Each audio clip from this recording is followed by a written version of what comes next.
Well, welcome to this week's video. We haven't thought about what we're going to talk about before it comes out of our mouth, but here we are.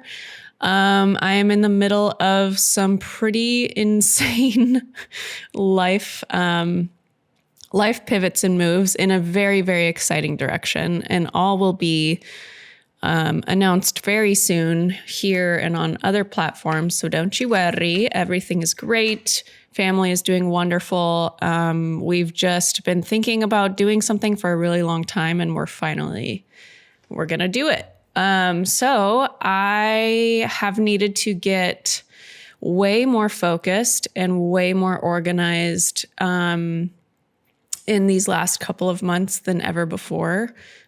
And so I decided for these videos going forward that they're just going to be like what I'm doing instead of doing like a Clarence Chronicle update, which I love doing those updates. However, it's like 20 to 45 minutes or whatever, however long those videos have been of me taking out of my day to talk about updates and what I'm working on with Clarence and sharing it instead of like me just getting work done and filming that.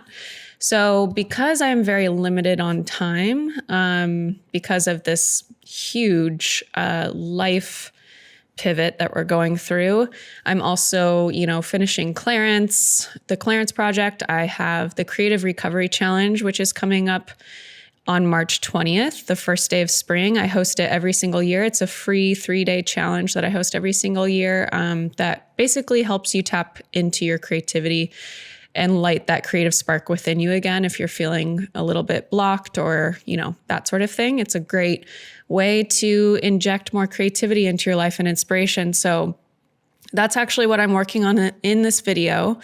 I'm in Canva, which is where I design all of my thumbnails and all of my handouts and graphics and stuff like that. I used to do it all in Illustrator or InDesign.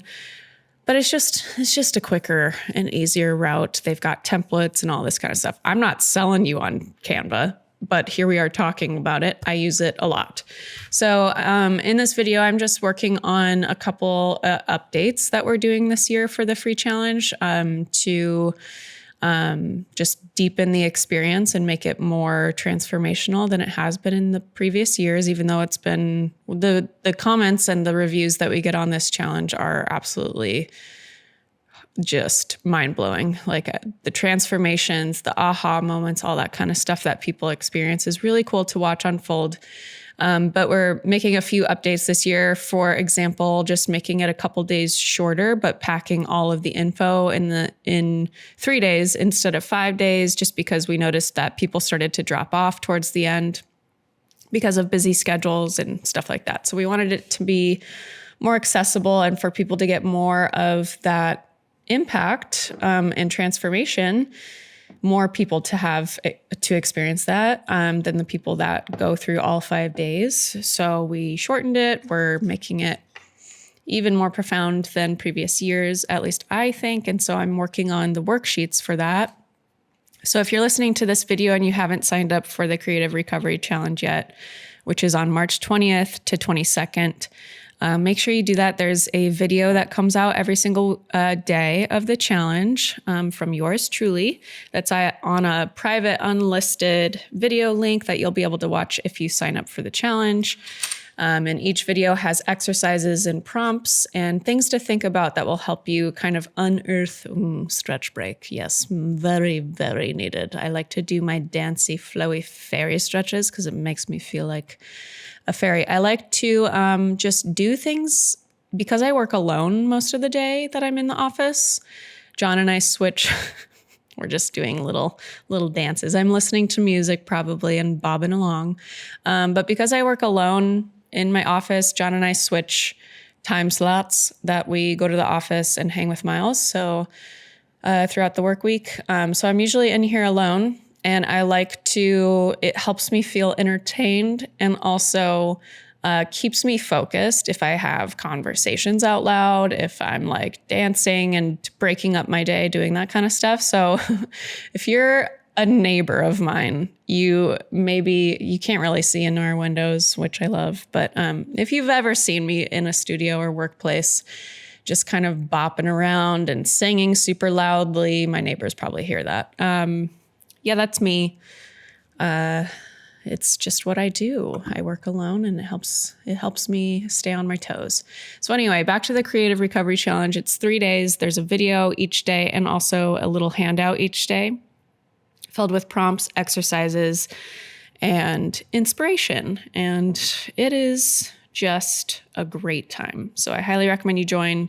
Again, it's hosted March 20 to 22nd is when it's going to be live, but you'll have replays for a couple days after that if you missed the videos live.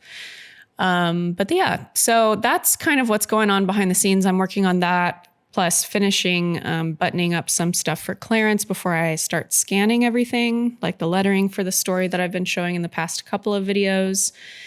And a lot of detailed, just organizational things that I'm doing behind the scenes in my business and in my life. I'm setting up a lot more evergreen automated sales funnels in my email newsletter because, like I said, we have a pretty major life pivot going on behind the scenes. So I need to, in order to keep up with all of the stuff that I have to do in my personal life, and while also making sure that I'm spending time with my family and with my son, because that's a no compromise for me, no matter how busy I get.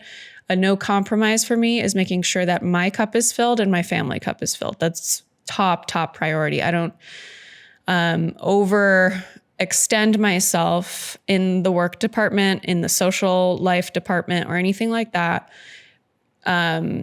Unless I'm able to and I have the freedom to, and it's not stretching me in any way. So during this really kind of chaotic season where there's just a lot of moving parts, I'm still prioritizing all that family time, all that time with my son. So that means saying no to things in the social category, rearranging things in the business category so that I can allow myself the freedom and space to do that.